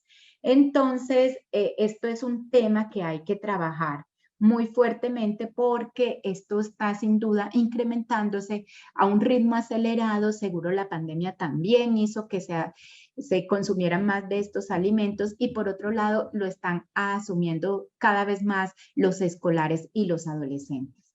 Y aquí yo encontraba unos datos de España, ¿cierto? Y yo me sorprendía gratamente de ver cómo el consumo de frutas y verduras, vean ustedes, frutas, verduras y ensaladas a diario lo están consumiendo un poco más las mujeres, más de la mitad de las mujeres a diario y el 41% de los hombres. O sea, Colombia, que se precia por tener todos los climas, todos los pisos térmicos, un país tropical, tiene todas las posibilidades y las condiciones ambientales y agroecológicas para producir frutas y verduras, lo que encontramos en los diferentes estudios nacionales y también en este que hicimos en Antioquia específicamente, es que el consumo es bastante bajo. Miren ustedes, fruta fresca, no sé qué tanto producen de fruta, yo veo que producen mucho oliva, no tanto fruta por lo poquito que conozco y cuando fui, pero miren que consumen mucha fruta. Realmente, comparado a un país como nosotros, tropical, que tiene una amplísima variedad de frutas deliciosas y que debería ser más del consumo nuestro. Bueno, y un tema que se ve en Colombia y específicamente en Antioquia es lo que llamamos la doble carga de la malnutrición. Es decir, no sé si ustedes conocen ese concepto, en el cual coexiste el déficit simultáneamente con el exceso. Y aquí lo podemos visualizar. En menores de 5 años, miren, casi una tercera parte tiene riesgo de retraso en talla, un riesgo de desnutrición, lo que ya llamamos desnutrición crónica. Ya en el 10% no es un riesgo, sino que está instalada esa talla, pero asimismo un 17.4% ya tiene riesgo de sobrepeso. Y en escolares y adolescentes ya comienza a ser más prevalente este asunto, más, no es que se haya erradicado del todo el déficit, sigue siendo del 5%, pero comienza a ser más prevalente la otra extremo del exceso de peso representado en sobrepeso y obesidad. Bueno, en los adultos, se me perdió la imagencita de los... no. En los adultos la situación se sigue acumulando, es bastante problemática. Miren, la obesidad ya en promedio afecta al 22% de los mayores de 18 años y mayor en las mujeres que en los hombres y bastante. Miren que las mujeres tienen un 10% más de sobrepeso que los hombres y esta situación se sigue viendo en el adulto mayor, en la población que para nuestro caso es mayor de 60 años. Se ven ambos asuntos, el sobrepeso o el exceso de peso que se ve sigue siendo mayor en las mujeres, pero también desnutrición, ¿cierto? Una tercera parte presentó pues desnutrición. Bueno, ¿y qué encontramos en España? Miren que ustedes tienen unas prevalencias mucho más bajas, la obesidad acá del 22% y en promedio ustedes son como del 15 y pico %. Entonces, realmente es una prevalencia más baja de la que presenta al menos Colombia y Antioquia. Bueno, y esto es Medellín, ya específicamente Medellín, que hizo otro estudio, pero este ya es más viejito, de 2015, exactamente la misma situación. No los voy a cansar mucho con tantas cifras, solamente está aquí para evidenciar este asunto de la doble carga de la malnutrición, en el cual coexiste el déficit aunado al sobrepeso, y también cuando evaluamos indicadores bioquímicos encontramos que tienen deficiencias de micronutrientes. Entonces es una situación bastante compleja. Finalmente, ¿qué también encontramos en este estudio que hicimos un análisis cualitativo de los actores? Que Antioquia tiene una problemática Y todo esto se relaciona con esos desenlaces o con ese resultado en el estado nutricional que tiene sus raíces en estos determinantes estructurales, como por ejemplo la producción de alimentos. ¿Qué nos decían los actores en los territorios? Que percibían un abandono estatal, no había políticas para incentivar la producción campesina, familiar y comunitaria, un deterioro de los ecosistemas estratégicos que tiene Antioquia por la minería, por los megaproyectos, el despojo y la pérdida del patrimonio familiar también, porque Antioquia ha sido epicentro del conflicto armado que ustedes deben seguro de estar enterados, que ha azotado por varias décadas, más de 60 años a Colombia, y Antioquia ha sido un departamento de disputa y epicentro también de este conflicto armado, porque la disputa por el territorio, por la tierra en particular, ha estado en el centro de este conflicto armado. El acceso a la tierra, entonces esto ha producido pues que Antioquia tenga uno de los índices Gini más altos del país, o sea, la concentración de la tierra es brutal en esta subregión. Eso hace entonces que haya desarraigo, despojo, desplazamiento forzado, que un grueso de los campesinos no tengan tierra y que por el contrario esta tierra se concentre en unos pocos, en unos terratenientes. También hay una especulación por la tierra, pues una especulación del mercado de las tierras, sobre todo en las regiones más aledañas al área metropolitana que se ha ido extendiendo, y eso va haciendo un cambio en el uso de la vocación de la tierra, presiona para que los campesinos abandonen, vendan sus territorios, cambia paisajísticamente. Por supuesto, ya estas tierras que se destinaban a la producción de alimentos, ya las vemos, es urbanizada, ¿cierto? Se va extendiendo pues como toda este asunto de la urbanización tan acelerada, y va entonces captando tierras que antes eran tierras pues para el cultivo de alimentos, ya para extender la urbanización. Los programas en cuanto los programas productivos desconocen las condiciones culturales y agroecológicas de los territorios. Ya les decía que hay muy poco apoyo estatal. El cambio en las vocaciones productivas. También les comentaba que, o lo que impera acá en nuestro territorio, es que el campesino, el que produce el alimento, es el que menos ve retribuida su labor, porque hay una larga cadena de intermediación de esos alimentos, hay una especulación con estos alimentos, de modo que se encarece el precio para el consumidor final y el productor no recibe la retribución por ese trabajo tan arduo y tan duro que es la producción de alimentos, ¿cierto? Hay una precaria conectividad terrestre y marítima, escasa regulación del Estado. Como les hablaba, esto requiere que se promuevan, que no es tanto los circuitos cortos, que es justamente acercar al consumidor, al productor, y evitar esa larga cadena de intermediación. También los procesos de agregarle valor a estos productos para que sean más competitivos. Bueno, esta comercialización que ya les mencionaba desfavorece a los pequeños productores. Hay un asunto también que tiene que ver con este asunto que tiene Antioquia de la diversidad étnica, que es pluricultural, y que las políticas y programas de alimentación y nutrición no siempre dialogan con esa diversidad cultural, la respetan, y por el contrario a veces observamos que transgreden esa cultura, esas prácticas, y las políticas a veces siento yo que en lugar de favorecer estas culturas antes terminan por deteriorar aún más las prácticas alimentarias, incluso son muchas veces vehículos de esos vía asistencia alimentaria, vía entrega paquetes alimentarios, vehículos de promover consumo de alimentos poco saludables.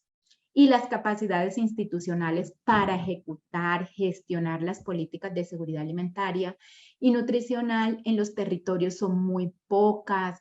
Los municipios tienen muy pocos recursos, son descentralizados en sus funciones, pero no así los recursos son suficientes para que de manera autónoma puedan proyectar, diseñar sus propias políticas, adaptarlas a su territorio, sino que básicamente estas políticas bajan desde el ente central, bien sea en Bogotá o la gobernación aquí en Medellín, a estos territorios sin capacidad de que y posibilidad de que estos territorios los puedan adaptar, adoptar pues como a sus necesidades, ¿sí? Eso a grandes rasgos, para no extenderme mucho. Entonces, ¿qué desafíos tenemos?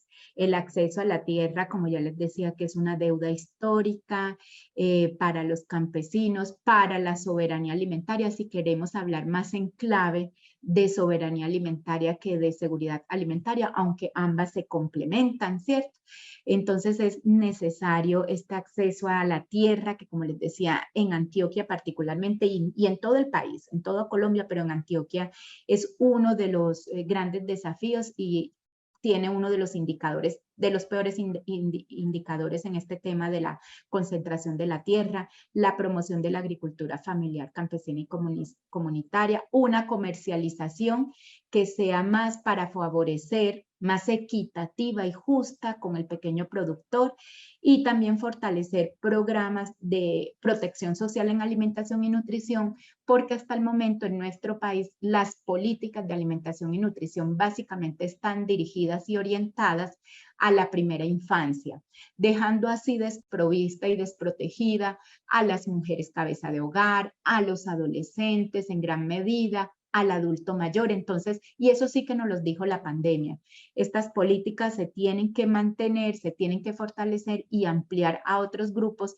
pero también se tienen que rediseñar porque tienen un componente o un enfoque más bien altamente asistencialista, en el sentido de que se entrega un paquete, una ayuda, y lo máximo que hacen sus participantes es firmar unas listas de asistencia, pero no tienen una voz decisiva, no tienen injerencia ni incidencia en cómo quieren esas políticas, en diseñarlas. Esas políticas no siempre suplen y conversan con las expectativas que tienen sus beneficiarios o sus participantes. Y por supuesto, desarrollar capacidades y fortalecer capacidades territoriales para la gestión autónoma de estas políticas en los territorios.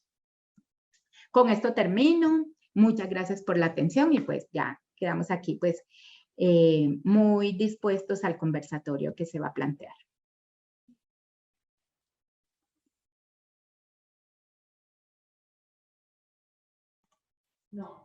Muchísimas gracias, Lorena. Y nada, bueno, para hacer un poco de continuación con lo que ya he dicho, yo creo que el tema este del conflicto armado en Antioquia creo que da para otro ciclo de webinars, porque es súper interesante. Yo creo que hay mucho desconocimiento aquí en España, aunque parezca que sí, pero y sería muy interesante este ciclo de webinars. Bueno, pedir antes de nada disculpas porque ha habido un problema con el chat y con las preguntas y respuestas. Supongo que por eso Aina García tenía levantada la mano, porque no sé si ha sido tema de que quería escribir alguna pregunta. Veo que ya la has bajado. Si tienes alguna pregunta, por favor, a través del chat o a través de preguntas y respuestas podéis realizarla. Vamos a ir en orden de cuestiones que nos han ido haciendo. Y bueno, Ana María pregunta, es para Miquela. Miquela, si estás por ahí. Pregunta de dónde se obtiene la financiación, la FAO para cumplir los objetivos que se propone. FAO tiene varias fuentes de financiación. Los países pagan digamos, hay como una variedad de posibles socios. Los gobiernos son uno de los principales, digamos, en el caso de Colombia, los principales socios aportantes es el gobierno local o gobiernos territoriales, a través de convenios que se denominan UTF, que son como proyectos con los países. Hay otras fuentes que es a través de cooperación. Entonces hay diferentes cooperantes que le apuestan a determinados temas. Por ejemplo, no lo mencioné en la presentación, pero todo lo que son temas de recursos naturales, lo que son temas de migración, de desarrollo rural, principalmente como para la generación de ingresos y demás, la Unión Europea es un socio clave para FAO, países como Suecia, la cooperación, digamos, en estos casos apoya ese tipo de proyectos. Hay algo que sí es bien preocupante y es que los temas, por ejemplo, de nutrición, de educación alimentaria y nutricional, casi que la mejora que veíamos de nutrición, son los temas que menos financiación tienen. Porque casi siempre lo que está relacionado con políticas lo financian los gobiernos locales, pero son montos muy pequeños porque no son precisamente proyectos de implementación que le lleguen a familias participantes, a un número importante de familias participantes. Entonces esos proyectos son de montos pequeños y los cooperantes casi nunca se meten en estos temas de política pública. Digamos que ahí es un tema bien preocupante, si así lo queremos decir, porque pues la idea es que podamos, como decía Lorena, podamos hacerle frente a esta triple carga y demás y que podamos trabajar con niños, con consumidores, con padres de familia, comunidad educativa, bueno, con una generalidad de actores alrededor de estos temas para poder incidir en una mejor alimentación, en una mejor nutrición, pero los recursos son muy limitados. Entonces, en ese aspecto, creo que los principales socios, para recapitular, serían los gobiernos y los actores de cooperación. Muy bien, Miquela. Pues siguiendo por el orden creo que también para ti, ¿qué alianzas crea la FAO a nivel público y privado para mejorar los sistemas de producción? Hay varios tipos de alianzas, principalmente cuando estamos trabajando con temas de responsabilidad social empresarial o de inversión social empresarial, con población que son, por así llamarlos, objetos de la intervención que realizan los privados. Entonces, hay temas súper interesantes como temas de innovación, incorporación, por ejemplo, de procesos de telefonía educativa, de mensajes claves alrededor de teléfonos celulares, de capacitaciones. Pues ahí los privados juegan un rol importante, sobre todo para lo que son los grupos de interés de ellos en las zonas donde principalmente tienen mayor como impacto. Se pueden constituir un aliado interesante para la FAO. Sin embargo, la FAO, para poder escoger algún tipo de socio, tiene que hacer primero una revisión como de la misionalidad que tiene cada uno de ellos y que no choque con los principios de la FAO. Y digamos que eso sí es un proceso como dispendioso, es un proceso largo, más bien dispendioso, que para saber si se puede sacar adelante un convenio con alguna entidad privada por todo el tema reputacional.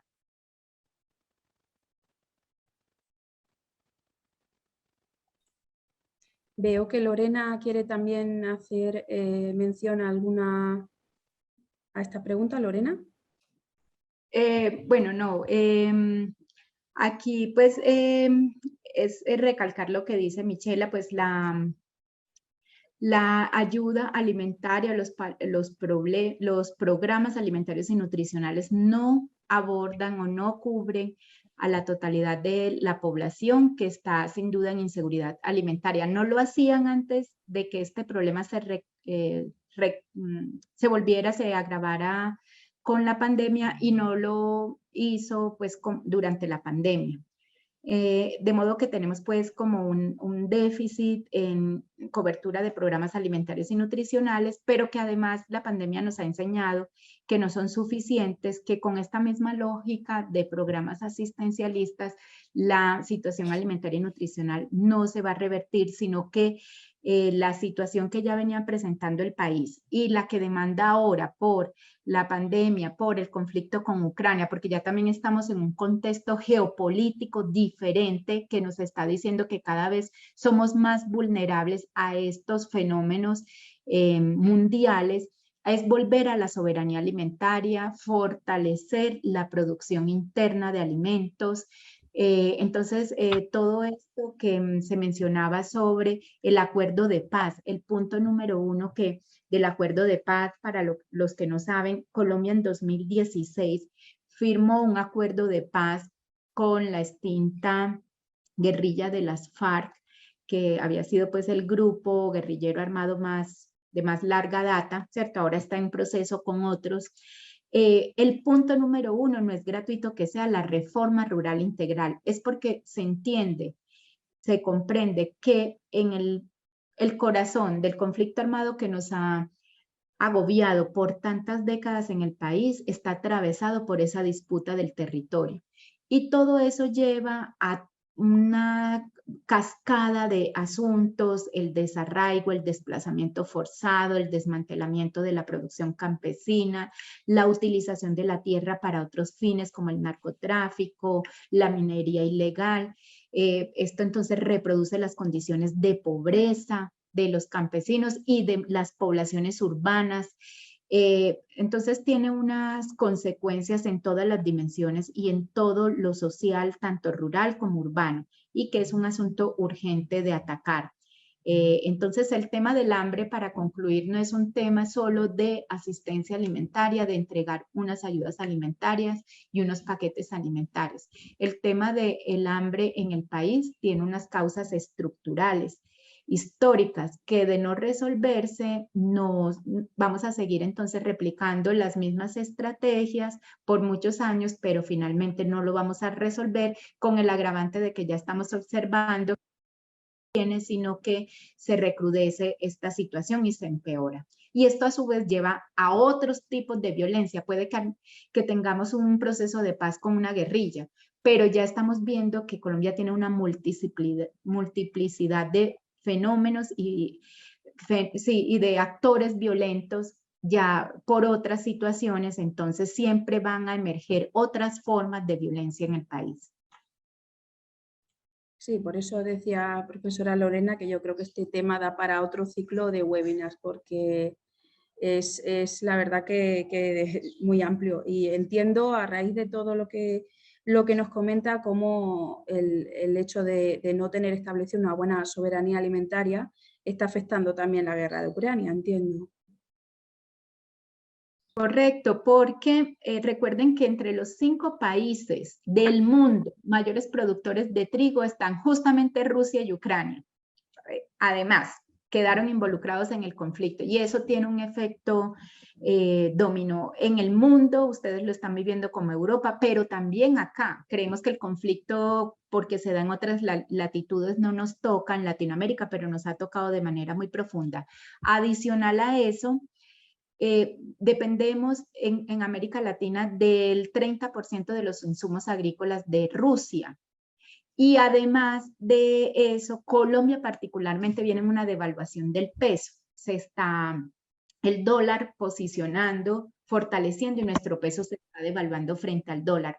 Y estamos importando el 30% de la canasta de alimentos. Colombia importa hoy 30% de los alimentos, que está perfectamente la mayoría de ellos en capacidad de producir. Entonces, con todo este cóctel, digo yo, explosivo de situaciones, un peso devaluado, cada vez dependiendo más de la importación de alimentos, los insumos agrícolas cada vez más costosos, la pandemia, todo lo que se perdió en cuanto a capacidad del aparato productivo económico con la pandemia, que apenas está, si se quiere, recuperando.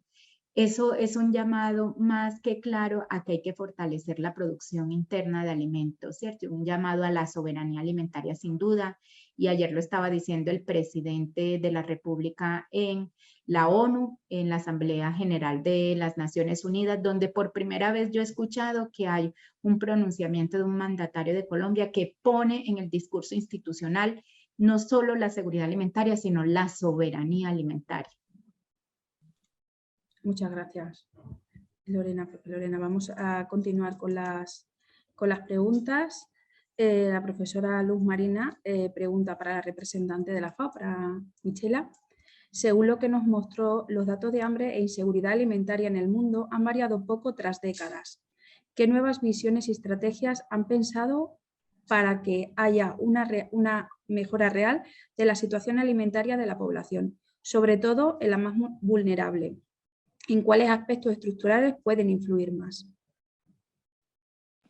Sí, algo que de pronto no mencionamos al comienzo de la presentación es que a nivel mundial están mejorando los indicadores de inseguridad alimentaria y más o menos como desde 2015, 2016 empezó a revertirse, como decía Lore, ni siquiera por el efecto de la pandemia, sino que ya veníamos con un decrecimiento con un decrecimiento, no, con un aumento en los indicadores, es decir, un decrecimiento en el cumplimiento de la meta de los ODS.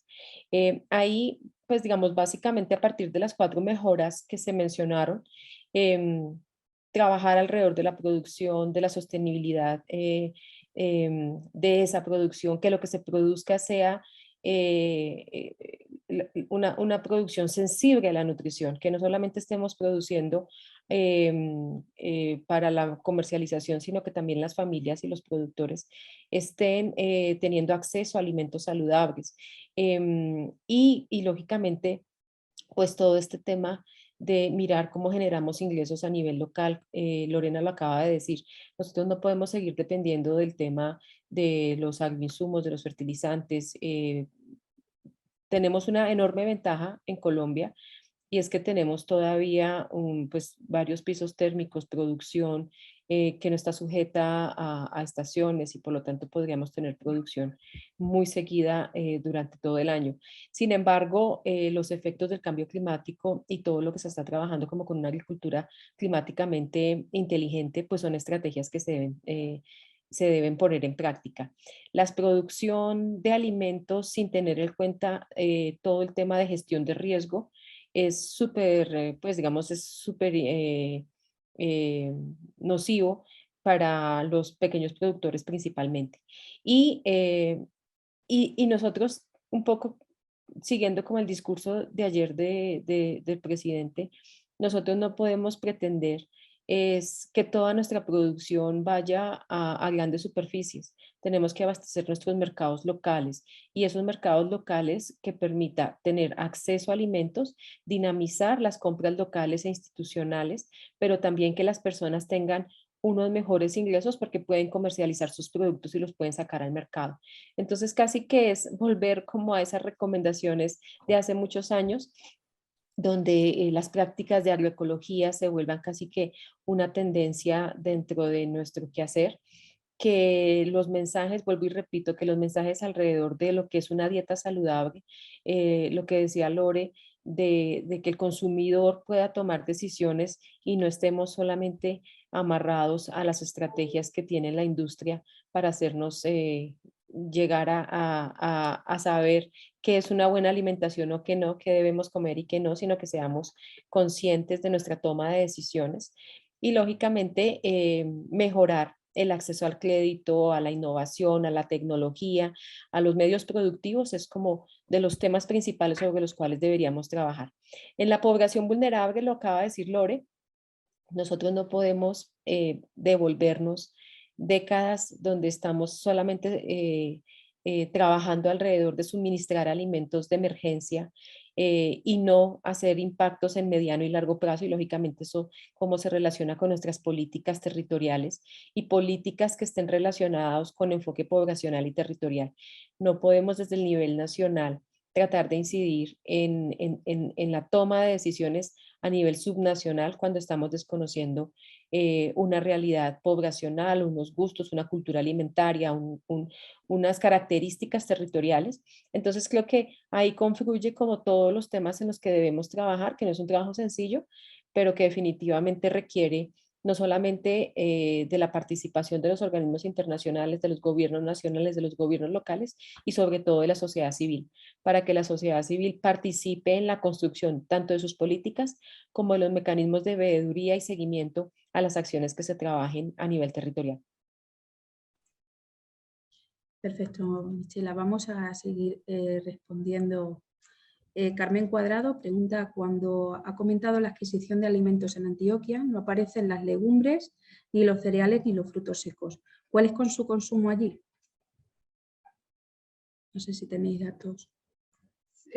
A ver, nosotros no tenemos como, lo primero para decir es que no tenemos como cultura los frutos secos, ¿cierto? Realmente ha sido un asunto que por lo que las últimas directrices científicas, los últimos hallazgos científicos han dicho de la calidad de esos ácidos grasos, se ha tratado de impulsar que se consuman frutos secos, pero eso no hace inicialmente parte de nuestra cultura alimentaria, aunque se ha ido introduciendo, pues, como les digo, a fuerza, pues, como de esta asunto, pues, que se ha ido promocionando.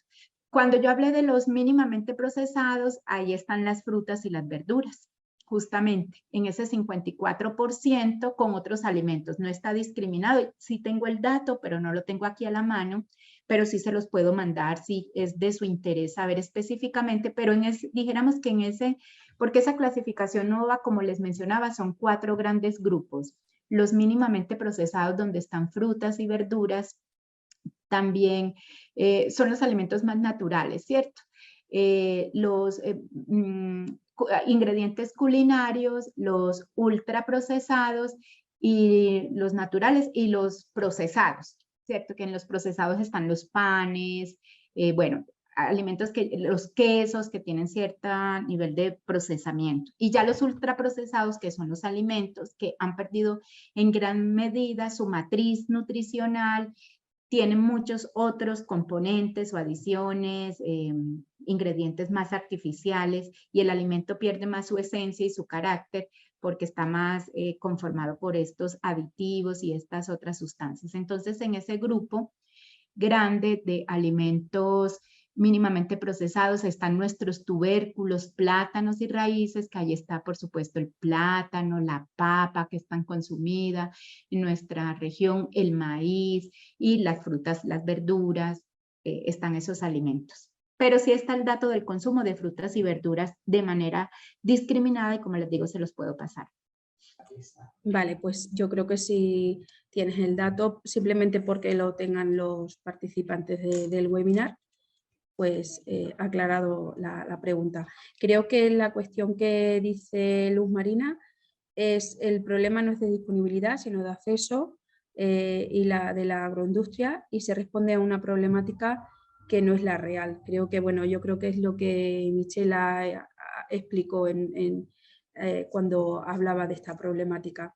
Y otra pregunta que nos ha quedado para atrás, que era de Juan Carlos, era ¿qué abarca el contexto de inseguridad alimentaria?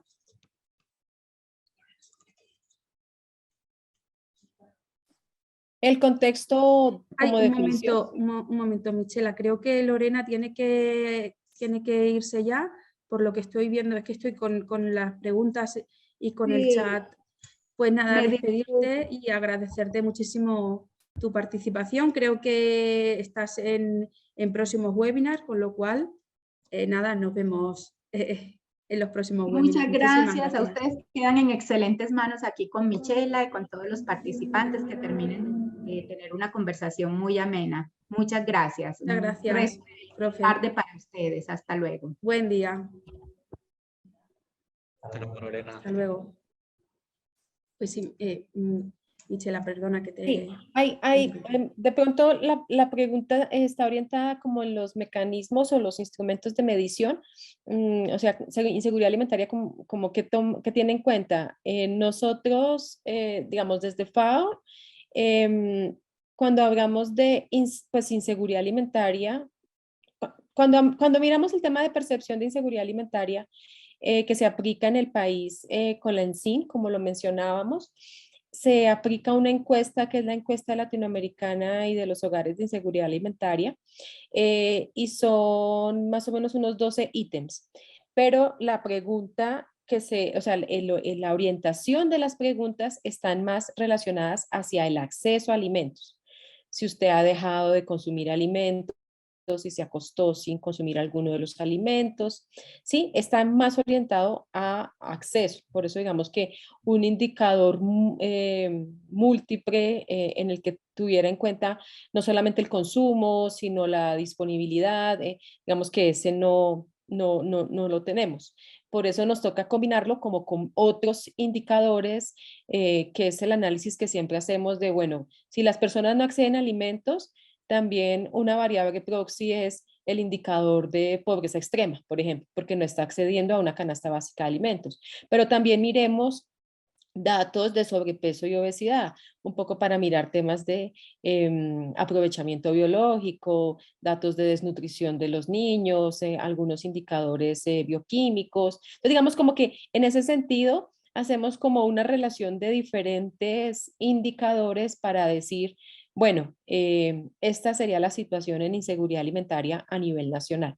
En este momento, por ejemplo, tenemos una fuerte tarea que nos está pidiendo el gobierno, pues le está pidiendo al Departamento Nacional de Planeación, que es como el Departamento de Planeación, como el Ministerio de Planeación de Colombia, ¿existe un mapa del hambre o existe un mapa de inseguridad alimentaria a nivel nacional? Entonces casi que nos toca sobreponer capas, decir, vea, estos son los datos que hay existentes de inseguridad alimentaria, pero estos también son los datos existentes de la población en situación de pobreza. Y la situación de pobreza extrema es más alta en las zonas rurales, es más alta en las zonas de frontera, es más alta en situación con una alta frecuencia de población indígena y afro. Bueno, también es donde más se están generando muertes asociadas a la desnutrición o más casos de desnutrición. Entonces, como que nos toca hacer como una sobrecapa de mapas para poder incidir cuáles son los territorios que tienen más inseguridad alimentaria y nutricional.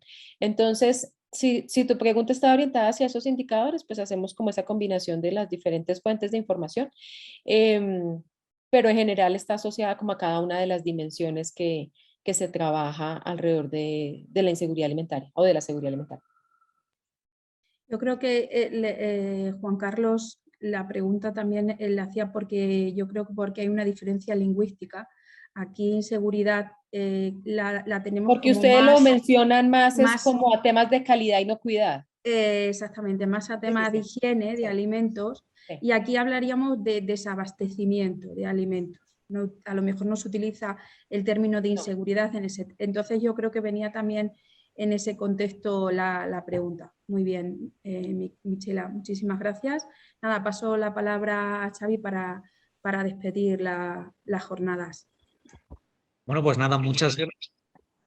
A ver,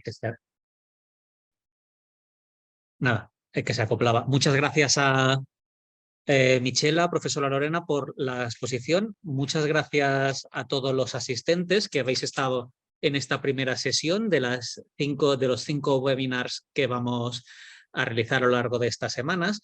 Antes de despedirme, me gustaría comentaros, bueno, os he mandado por el chat un enlace en el que, en este caso, el profesor Juan Carlos López Robles nos cuenta su experiencia en un proyecto de cooperación en el que él se fue a Bolivia, ¿vale?, en temas de nutrición.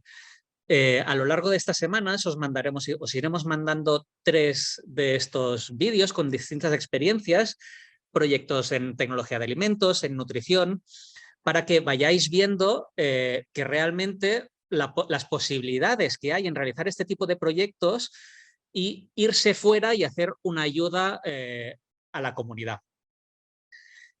También me gustaría recordaros a aquellos alumnos que estáis interesados en el reconocimiento de créditos, que, bueno, y a todos en general, pero los que tenéis reconocimiento va a ser un requisito, que realicéis las actividades que os vayamos a ir planteando. Son actividades muy sencillas, ¿vale?, pero que tenéis que entregarnos para hacer la justificación. Y finalmente realizar la entrega final, que ya os iremos hablando de ello al respecto. Y por nuestra parte, poco más. Nada, reiterarme con las felicitaciones a los ponentes. Espero que hayáis disfrutado los oyentes con esta primera sesión y por mi parte doy por finalizada la jornada. Muchísimas gracias a todos por asistir y nos vemos la semana que viene a la misma hora con un tema titulado Producción de alimentos en Colombia, un sector con múltiples retos. Un tema muy interesante y espero que también os guste tanto como el de hoy. Muchas gracias y hasta la semana que viene.